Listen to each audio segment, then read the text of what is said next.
The moment you understand and begin mastering the law of attraction, then you reclaim your authority, your power as a creator to manifest any life that you could possibly dream of, regardless of the external circumstances.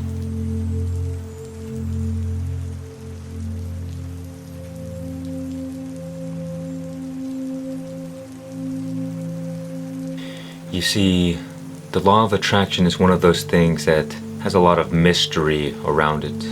And I see it is for this reason that it has a strong seductive pull over many people. The lure of manifesting whatever you'd like without effort. And some people, they choose to believe, and others they choose not to believe. And some don't know what to believe. But I'm not interested in beliefs. You either understand something or you don't. You either have evidence and experience or you don't. And this is why a lot of people don't believe, is because they require evidence, and that is wise. So I will explain to you how and why the law of attraction works, so you can experience it for yourself. Because I do not want you to just believe what I am saying. Because if you believe what I am saying without having experience, you do not understand what I am saying. It is just ideas. Now I will begin with the Joe Dispenza kind of interpretation of it. And that is, thoughts are electrical impulses in the brain. We use the mind as a pointed tool to focus on our desires. Therefore, we create images in our mind of what we want. If you do not have a goal that you're aiming for, you receive almost no positive emotion. Like Jordan Peterson said, no dopamine for you.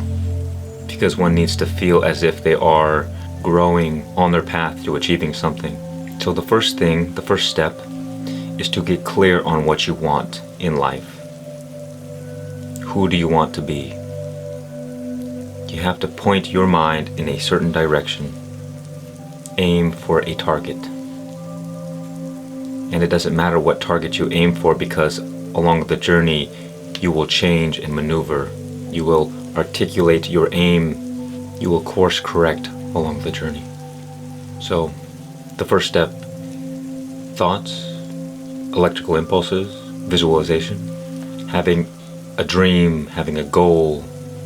And then the second half of the equation is the heart, feelings, because the blood in which the heart pumps is magnetically charged. It is full of iron. So the thoughts are the direction, and the feelings are that which attracts. And because when we think, when thoughts are produced, for most people it will create an emotional response that is a reflection of that thought. And so if you're thinking negative thoughts all the time, chances are you're going to feel negative all the time. And if you're always thinking positive thoughts, you'll probably feel more positive. And so the idea is, when you close your eyes, let's say before bedtime, and you visualize your dream life, and you just kind of fantasize about it, you allow the emotions to arise, then you focus on the emotions, let go of the visualization, and you be in the state of the wish fulfilled. Because there is only the present moment. There is no future, there is no past. In the past it was the present moment, in the future it will be the present moment. And it is the present moment now. So if you act as if your dream has already been fulfilled in the present moment, through cultivating the proper emotional state, your body will begin believing that you are already living that reality.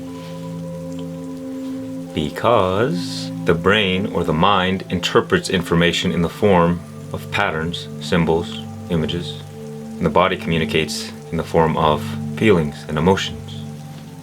So the body and the mind are in this kind of dance, this communication between electrical impulses and feelings and emotions. And so the law of attraction is simply the conscious communication between the unconscious mind and the conscious mind. The conscious mind is what you might call the intelligence of our brain, and the unconscious mind is what you might call the intelligence of our body. And you see, most people are living their lives completely unconscious. Their unconscious mind is controlling and manipulating the overwhelming majority of their reality. And the little ego mind, the conscious mind, likes to say, "Oh, I'm in control." There. So becoming a conscious creator, reclaiming your authority, your power, a divine right that was given to you at birth, comes down to taking conscious control of our unconscious. And so in Buddhist traditions, there's this idea of riding the elephant, that our bodies, our instincts, this vehicle which has been evolving for hundreds of millions of years, designed to keep us alive. A very powerful force that for most people, in terms of the idea of the elephant and the rider, the elephant is just running around out of control, and the one who rides upon the elephant really has no free will of their own. Their life goes where the elephant goes, and they're just along for the ride. So if you wish to have control over your life, if you wish to manifest any life of your dreams, it requires you to begin mastering the elephant. To begin saying, "No, elephant, we're going this way." It is a dance between the mind and the body. One of the most powerful realizations I had recently, I forgot who I was watching on YouTube. I think it may have been Teal Swan or Aaron Apke. And it was Teal Swan.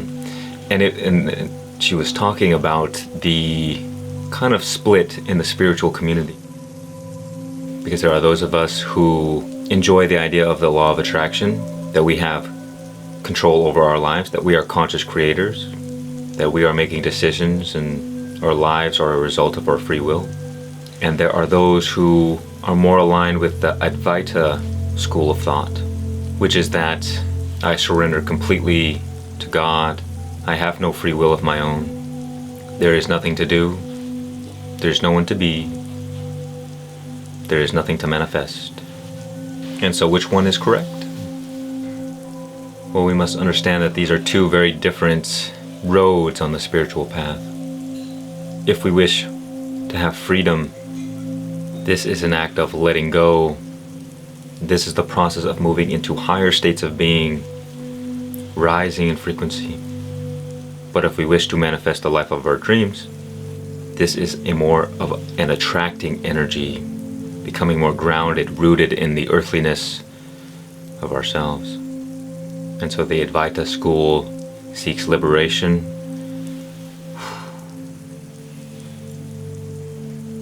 And the law of attraction school seeks manifestation. And I was very happy that I became aware of this kind of information, that there is a difference between seeking liberation and seeking manifestation, and that these are two completely separate energies. Because I was steadfast on seeking freedom, but at the same time there was this kind of nudge or urge or desire to manifest a better life. And when I became aware of this, I realized if I wanted to manifest, I had to switch my focus from seeking absolute freedom to honoring my desires. Because on the path of liberation, desire is the enemy. Desire keeps us a slave. Desire is attachment, and with attachment comes suffering. But what I found is that you don't necessarily need to choose one or the other, but that in mastering both is a better way forward. But of course, the path of liberation is one of the highest truth, and the path of manifestation is that of a lower. That does not mean that one is good and one is bad, or one is better than the other. It just means that there are an order to things. And so we must align ourselves with that order to achieve and align ourselves with the highest possible truth. That is wholeness. So our first order of business is to begin at the place of non-attached awareness, to surrender completely to the present moment, and to remain detached from any outcome, from any dream, from any goal, to be able to fully let it go, to be fully content and free here and now, to not desire any future outcome, because it is only in this state do we act from a place of absolute abundance.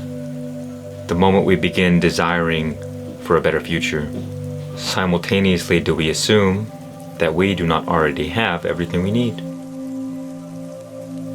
Therefore, we are in some subtle way or another in a state of lack.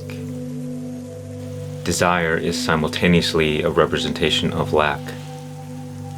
And so when we act in the present moment in a state of fulfillment, then we are acting how our future ideal self would act when they have everything they wanted.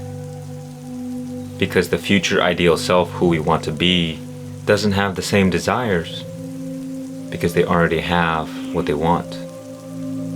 And so if you are focused on desiring and wanting, then you will not be aligned energetically with your future ideal self. It is not possible. And so you will sabotage your manifestation.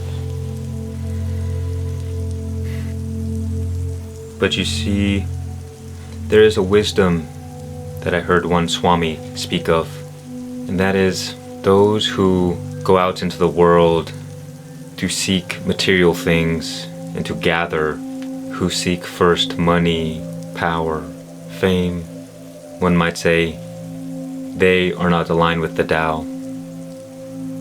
And those who seek isolation out in the mountains, away from everyone else, to retreat in meditation, they also do not follow the Tao.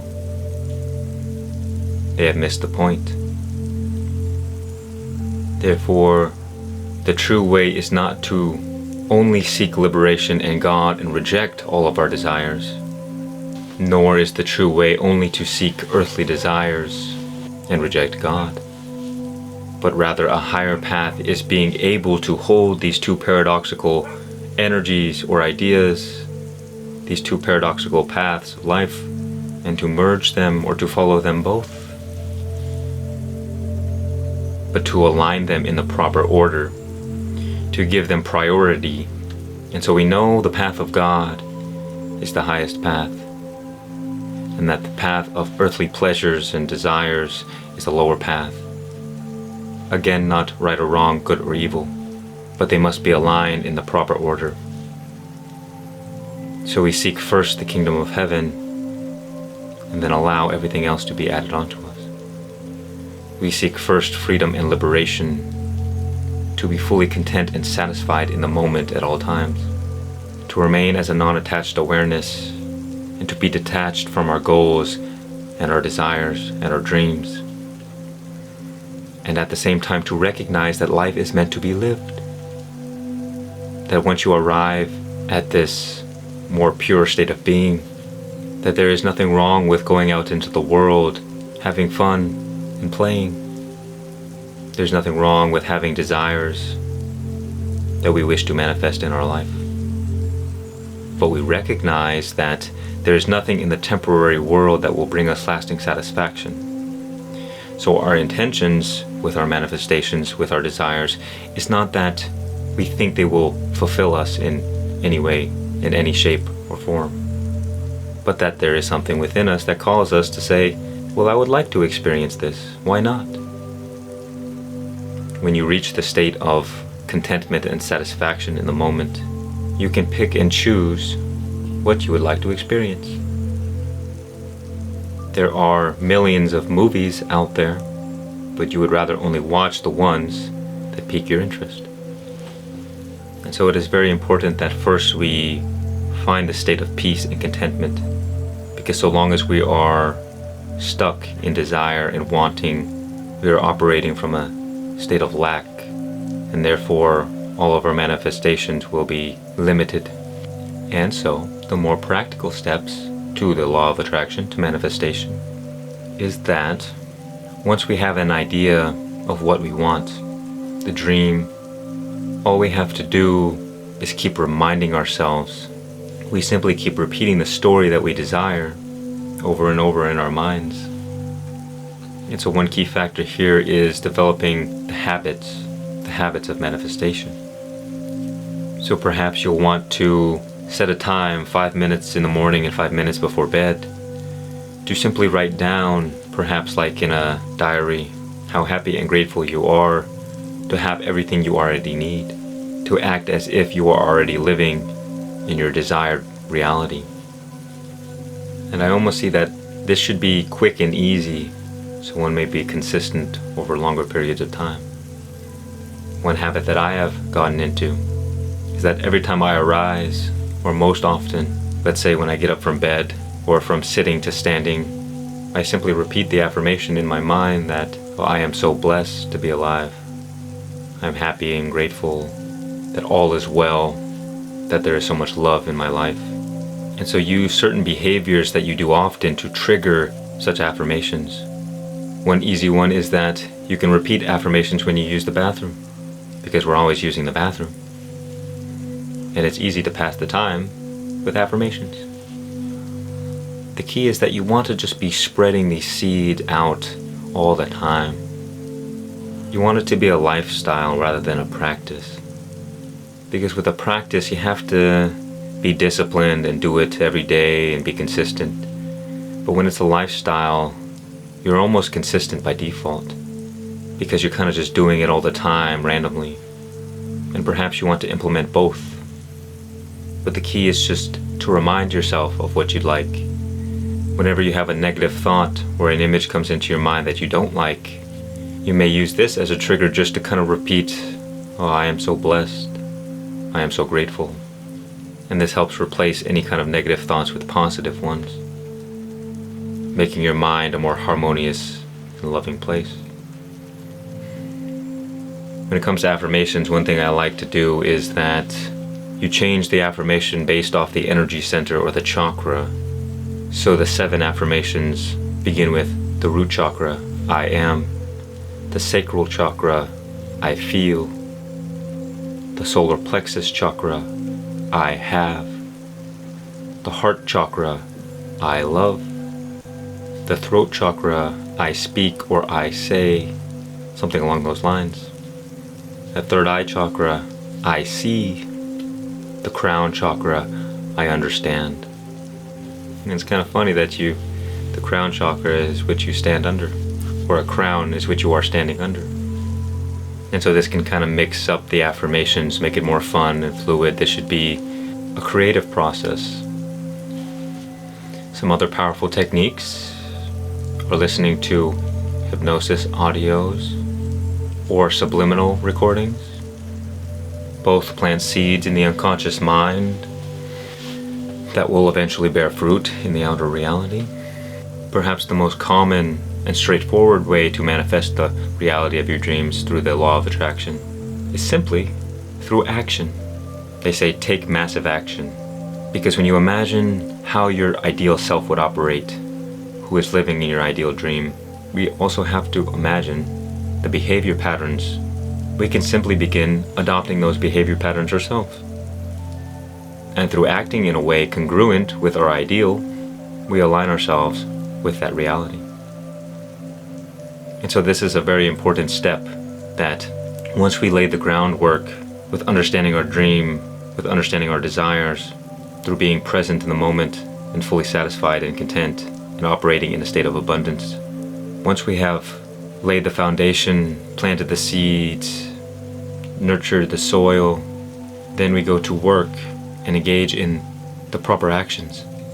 And what happens is that when we lay the foundation first, our mind begins orienting our attention.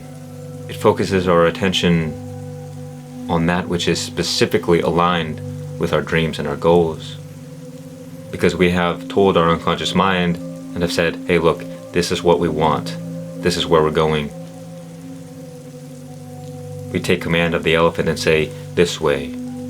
And so the elephant says, "Okay." It does all the heavy lifting for us. And so when we surrender and allow the unconscious to do its thing, then the right opportunities will arise for us. And we will intuitively know in that moment that this is the path I need to take, or this is the action I need to take. Therefore, we do not have to figure it all out. Therefore, we do not have to worry about whether or not it will work out, because it is not up to us. All we have to do is put one foot in front of the other. But God and the universe lays down the rest.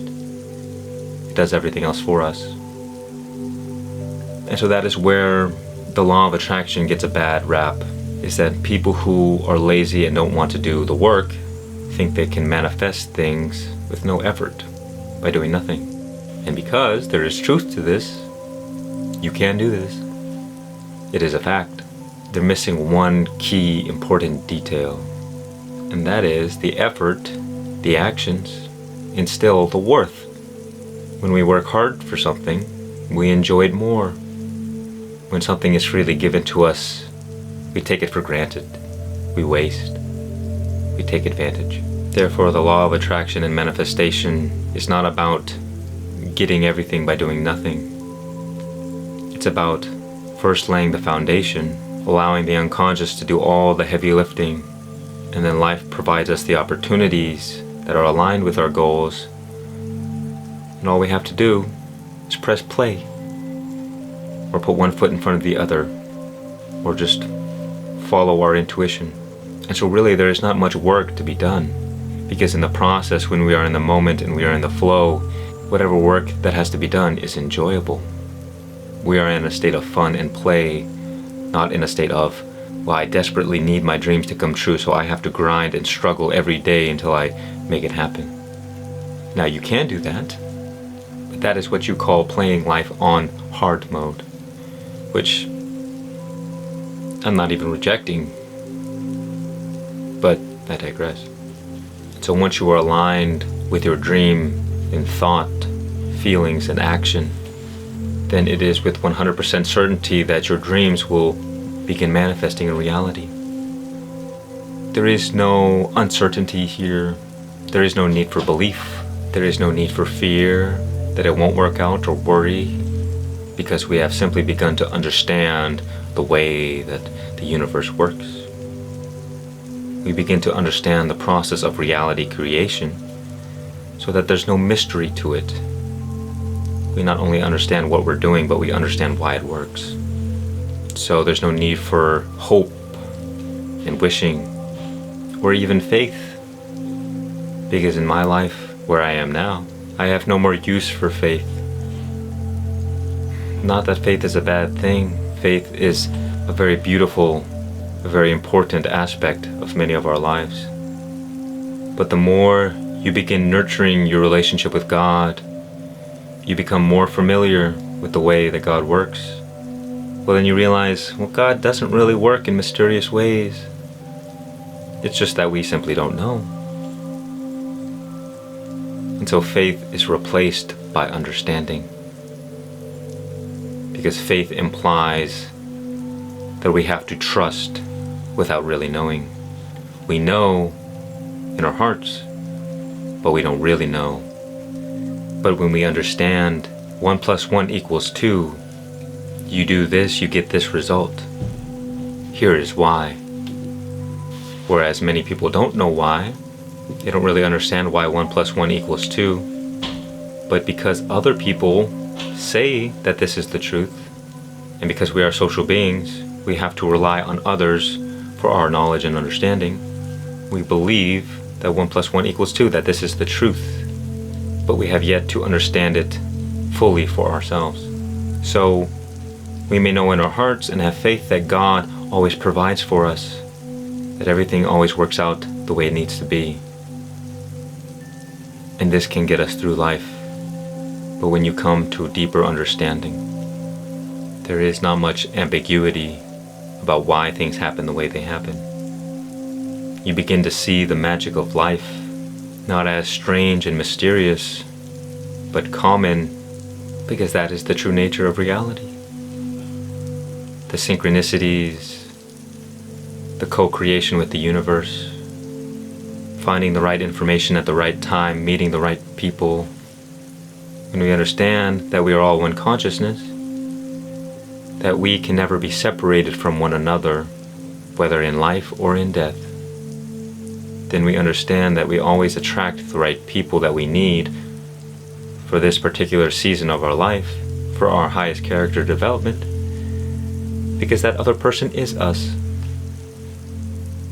That consciousness, that God, is playing a divine game of self-discovery, and that the forces needed to play this game will come together. That we receive the right information at the right time, because life, the universe, because God is helping us, is helping itself along the journey. We are always being guided. It's just how aware are we of this guidance? How much have we nurtured our relationship with the universe, with God, with life? The more familiar and comfortable we get in this state, in this reality, the more we can become creators of whatever reality we desire. The more we can live life to its fullest, to have fun and play with the full spectrum of being human, all of the emotions, all of the experiences, the good and the bad, the light and the dark. But we do it from a place of peace and freedom. And so we are not living lives desperately trying to survive, desperately trying to make life happen for us, struggling and striving and grinding away. But we become in the flow of life. Life becomes much more effortless, much more enjoyable, because we are, for the most part, free from suffering. And when we are free from suffering, we are not avoiding things, and we are not attached to our desires. Because when we are attached to our desires, we suffer. When we spend our lives running away from things, we suffer. So to be free is of the utmost importance, first and foremost. And once we become free, we can return back to the world of 10,000 things. And we can play whatever game or games we desire. Whatever the heart calls out for, whatever the soul yearns to, whatever path that God leads us down. But you see, I have left the best part for last, because we have yet to actually understand why the law of attraction works. We now know the process, but why? Why does it work? There is still mystery. Well, it's quite simple. Because consciousness, that which is our very being, that which is awareness, that which gives us life, that which is energy, is the creative force of existence. If we wish to understand the nature of consciousness, we look out into the universe at the nature of stars. Stars are energy. Stars give life. Stars create. Therefore, they are the life force of the universe. They are the creative force. We understand that awareness, light, energy, life, these are all synonymous. They're all one thing. And practically speaking, what you give your energy to, you create. When you give power to something, you give life to it. That is why most people live lives of misery and suffering, because they give their power, their energy away, that God-given right and beauty of being a creator. They unconsciously give the most valuable resource in existence to that which does not serve them, to that which steals it and gives them nothing in return, to that which drains them of their life energy. And so where life is not, death is. And so they experience all the suffering that comes with death, the depression, the negativity, the hatred, the resentment, the ugliness. They are aligned with death, and so they manifest death into their life. And so that is why the key to manifestation is rooted in the idea or the principle that what we give our energy to, that is what we create. And we give our energy to that which we are interested in. And that which we are interested in is where our attention goes. So if you want to be a conscious creator of your reality, it comes down simply to energy management. First, we become more aware of ourselves, our thought patterns, the way we speak, our behaviors, and then we can see where we are directing our energy. Because the fact is that most people have an abundance of energy leakages in their life. They are always giving their energy away to negative thoughts. They are always speaking negatively about themselves. They are always having negative emotional reactions to their outer environment. They are always engaging in addictions and vices. And if you want to manifest hell in your life, then that is what to do. And if you want to manifest heaven in your life, you must cultivate more energy, more consciousness. Because as we have discussed, consciousness is the life force of existence. Its very nature is harmony. Another name for consciousness is consciousness, awareness, bliss. Because bliss is the very nature of consciousness. And you can experience this for yourself. Perhaps I will say that the more one is aligned with consciousness, how we know we are approaching closer is by the guidance system of our emotions and feelings. The better we feel, the happier we are, the more peaceful we are, the closer we are to truth, to aligning ourselves with consciousness. And the more hell we experience, the more negative emotions we feel, the less peace we have, the more anger and resentment and hatred. That is how we know we have become separated from the truth, separated from consciousness. Because we have to understand that what is the most true is the most eternal. And that which is most eternal is most aligned with life. Because by very definition, what is eternal never dies. It is everlasting. It lives forever. And that which is temporary and changing, that which is illusion and false, is aligned with death. Because that which is illusion is like a phantom. It wavers. It is not solid. It is not reliable. And so too, the very nature of that which is temporary is death. Because by definition, it does not last. It does not live long. And so I've said that heaven is synonymous with union and hell is synonymous with separation.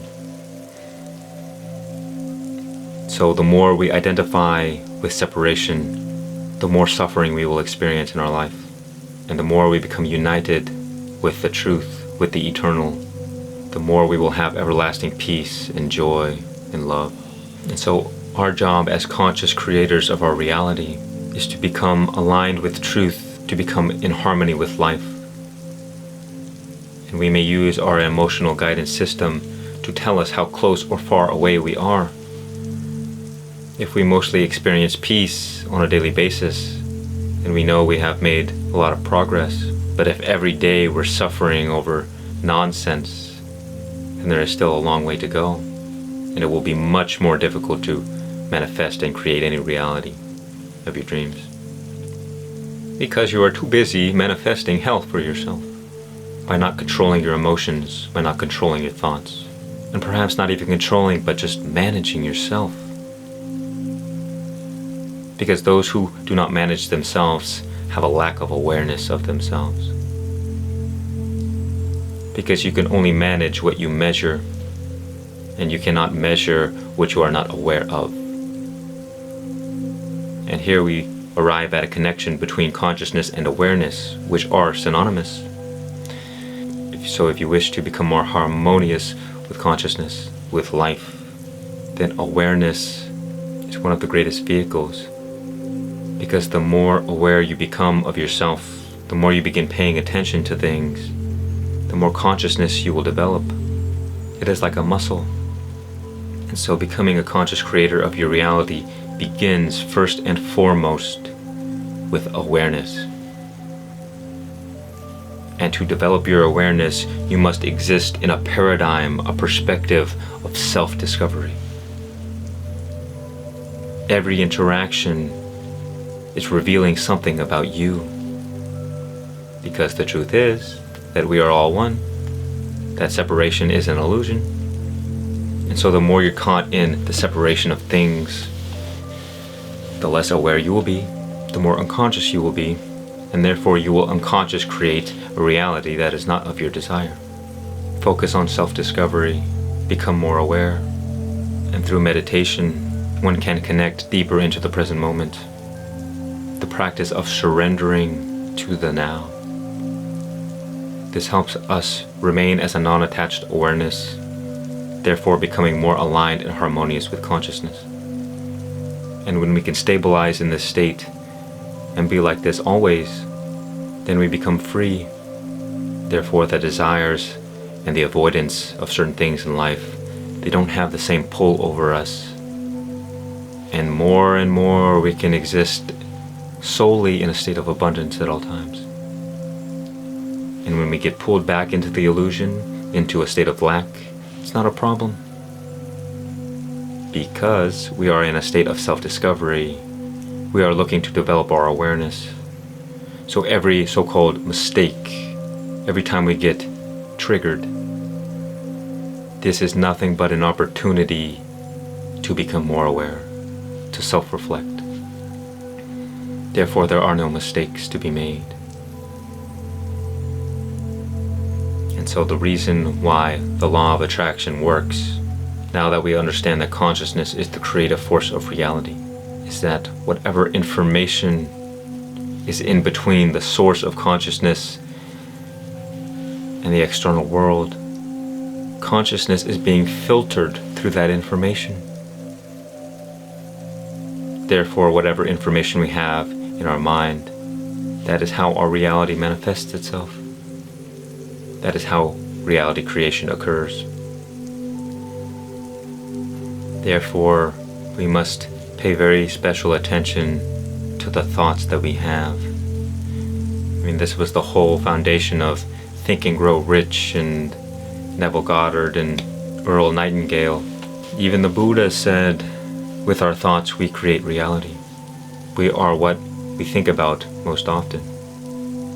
But taking this a bit deeper, the core understanding of why manifestation works is found in why they tell you that the manifestations work best right before bedtime, the last 5 minutes of your day, as Wayne Dyer said, and the first thing as you wake up.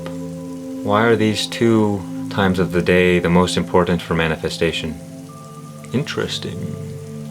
This is also why doing affirmations in the mirror in the middle of the day will take much longer to have any effect. For affirmations during the day, it's more about quantity rather than quality. You just want to be doing it all the time. Not a big deal. But before bed and first thing as you wake up, that is where you focus on quality. But why is this the case? It seems like it's magic. There is still a bit of mystery here. Why? Would you like to know why? It is because every night when we go to sleep, when our consciousness retracts, it goes into our body, and there is a direct connection to the eternal, to Source. So in sleep there is a constant flood of consciousness throughout our body. This is why deep sleep is the most important thing we can do for our health. Because consciousness, that creative force of reality, that force of harmony, it begins healing the imperfections. It begins balancing. Therefore, whatever information we have stored in our body, that is the closest to the source of creation. And so here we begin getting into the science of brainwave frequencies. And so when we are awake, reflect on this yourself, but in the alpha state, which is when we are awake and relaxed, and in the beta state, when we are awake and alert, there is a strong sense of separation. There is a strong sense of self. I am separate from everybody else, from everything else. This is where we are conscious creators of reality, but we are separate from the source of consciousness, where we perceive ourselves to be separate. This is where we are in illusion. As we slow down into Theta, this is the state in which we are in the dream world. And what you will find here is that the boundaries of space and time break down. That is why in the dream we can fly, there's no gravity, there really is no time, and reality can change from completely different stories and structures in an instant. And what you'll find is that everything kind of melts back into unity. Even though we have a sense of separation in the dream, we may know that all of the dream's contents, that the dreamer and the dream are one. And when we are in a deep unconscious state, well, there is nothing. But it is not that there is no experience. It is that there is no mind to reference. That in deep sleep, this is what it is like to experience nothing. That it is not the absence of experience, because consciousness is still there. That awareness which we are still exists in the deep unconscious state. And I've experienced this only once, but I was on the verge of wakefulness and sleep, caught in this kind of in-between state, very subtle. And what was experienced was a complete lack of any sensation that I had a body. And there was just like a ball where my head would be, which you might think of as like a ball of consciousness, let's say around the pineal gland. And the only other thing, besides the fact that I was aware of these things, was a complete engulfment in the experience of bliss, the most powerful human emotion or experience. And so this is where I derived the idea that in deep sleep, consciousness floods our body, does its healing, because bliss is the nature of consciousness. Bliss, love, peace is the radiance. That presence that we experience in the moment is like the sunshine from consciousness. And so the point I'm trying to make is that throughout our lives, our body is constantly in communication with our brain and our mind in order to keep us alive. It's always reviewing, and what it does is it paints a picture of who we are, of our position in society, in the world. And this picture that it paints is called our unconscious identity. It's who our body believes us to be. And then we have our mind, which is our conscious identity, who we believe we are, our ego, our sense of self, our identity. And so your unconscious mind will act as a brick wall to keep you from all your dreams and your desires, because its purpose is to keep you safe. And if you have trauma stored in your body, it will not let you do anything that risks killing you, even if the unconscious is wrong. That is why there needs to be a communication with the conscious and the unconscious, with the mind and the body. Because the body only sees with feelings and emotions, it's blind. But the conscious mind is more aware, it sees things more clearly. The elephant is just going wherever it goes, but the one on top are the eyes that direct it.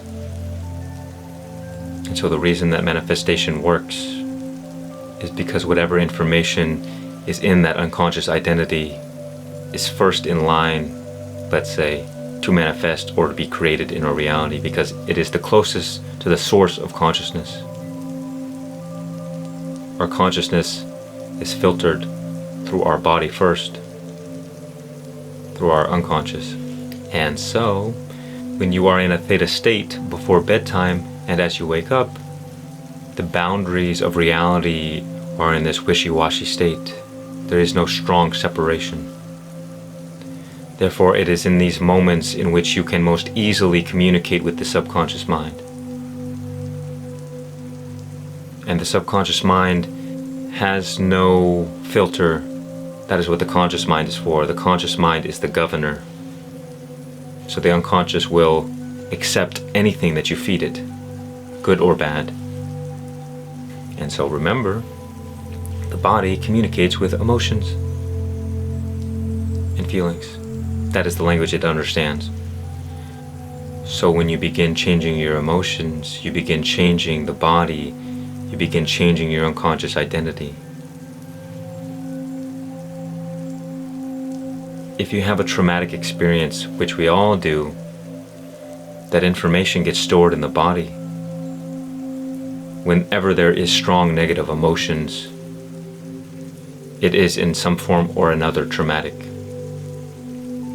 And so the root of manifestation, of reality creation, is changing who we are at a fundamental level.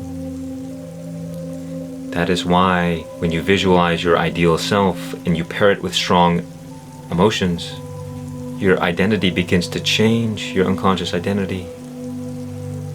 And consciousness begins filtered through this new information and therefore creates a reality that is a reflection of what we are within. And so when you think good thoughts, when you think about the dream, when you think about it over and over again of who you want to be, the more you produce positive emotions paired with that image, that pattern, then your body begins to believe that it is in that reality. And it changes and overwrites any information. And at the same time, the reason why grinding and just taking action works so well, and discipline and consistency, without ever knowing any of this kind of manifestation stuff, is because when you act in a way that's aligned with your desired outcome, with your desired identity, through experience, this will evoke strong emotions, and that you change your unconscious identity this way. Some people choose to just take action to manifest the reality. Some people can change the reality just by thinking of it. But if you wish to truly become the most powerful, you will combine both.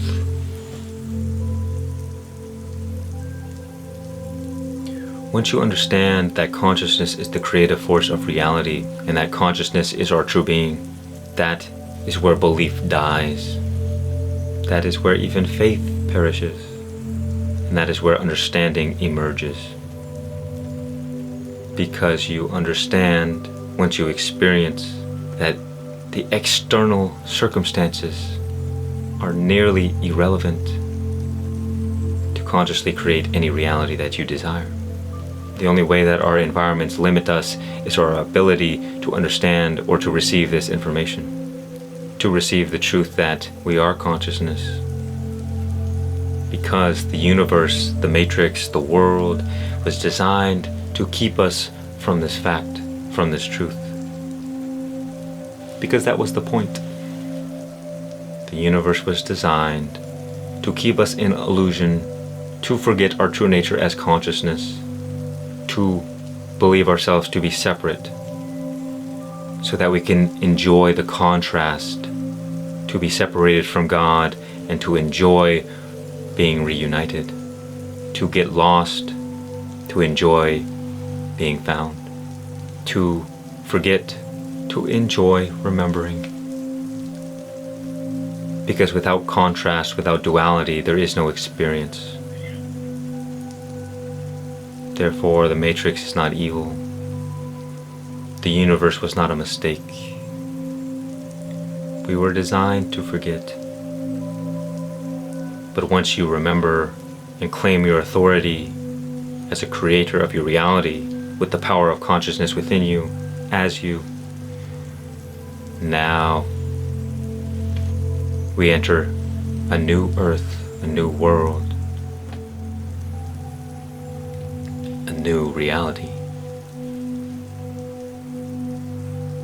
And this begins first on embarking on the journey of self-discovery, making this one of your main focuses in life, in all actions, in all environments, in all experiences that happen, we have the opportunity to reflect on ourselves, our nature, our behavior.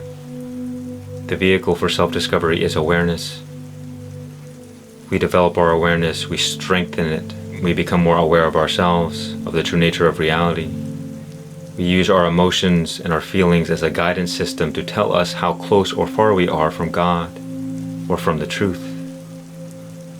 Because when we are separated from God, we experience hell, and when we are united with God, we experience heaven.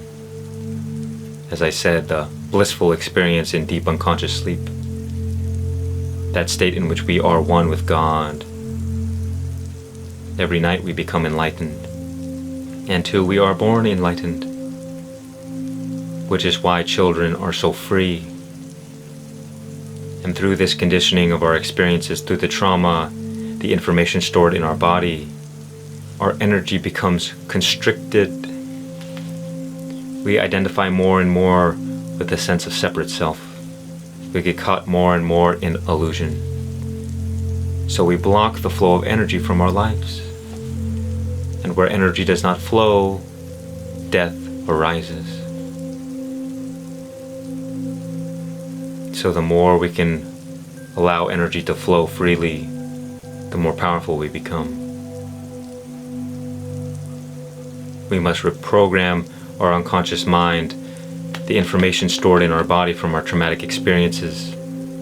We must replace the information there with the information of our desired reality, of our desired character that we want to play. And we do this through the vehicle of emotions and feelings. We feel as if our wish is fulfilled. We feel as if we are already who we want to be. And that person who we want to be is completely content and satisfied. Therefore, we must first find satisfaction and contentment in the present moment. The more aware we become, the more we can aware of where our energy blockages is. Where are we feeding our energy to that which does not serve us? Negative actions steal energy from us and give us nothing in return. Neutral actions neither give or take energy from us. And positive actions always give us more energy in return than what we give. So the foundation of reality creation is in cultivating more and more energy, more and more life force, more and more creative force within us, by first stopping the energy leakages. When we stop giving our attention to negativity and start focusing it on things that make us feel good, that are positive. And again, remember, you know when you are engaging in a negative action when it makes you feel less, when it makes you feel worse. You know when you eat bad food when it makes you feel sick. You know when you eat good food when it makes you feel healthy, when it gives you more energy. You know when an action is good when you feel better afterwards. And you know when an action is neutral when it has no effect on you. And as we cultivate more and more energy, we become more and more powerful. The more and more we align with consciousness, the more and more we align with the eternal, the quicker and easier it is to manifest any reality we desire, because we are more in harmony with the creative force of existence. Therefore, our very nature is creative. Our very nature is harmony. Our very presence is life and love and peace and bliss. And the more people who find this state, this is how we change the world. This is how we create a more harmonious and loving environment for future generations. It is not in engaging in actions out in the world, doing things. It is about making ourselves more harmonious within. And whatever reality that we seem to be experiencing in the external world is not so relevant once you recognize the power that you have within you. That the universe and the world was designed to distract you and pull you into illusion. That is the game of life. And when you can remain non-reactive to your thoughts, to your emotions, to people, to the world around you, the less that elephant is pulling you in all different directions, and the more you remain steady in stillness. Because the eternal, because God, because consciousness is found in stillness, it is found in silence. And if you are caught in a world that is always changing, if you are identified with the temporary, when you are listening to all the noise of the world, then you will not be aligned with the creative force of reality. You will not be in harmony with life. And as I said, the degree in which you are separated from God, that is the degree in which you will be immersed in suffering. Seek first the kingdom of heaven, and everything else will be added onto you. Find the eternal first, and then deal with the temporary. Rest in the present moment, and from this space, from this stillness, free from suffering, in peace, in love, in harmony. This is where the game of life was meant to be played. Now we can enjoy the full breadth of what it means to be human, without all of the suffering, without all of the nonsense, without having to carry all these burdens. You will play an important role in creating the new earth, a new reality, because you will have reclaimed your authority and your power as a creator. Much peace and many blessings on your journey. If you have any questions, there's a form in the description that you may send. And I would love to talk about things that you're interested in, things you may be wondering. I'm looking forward to hearing from you.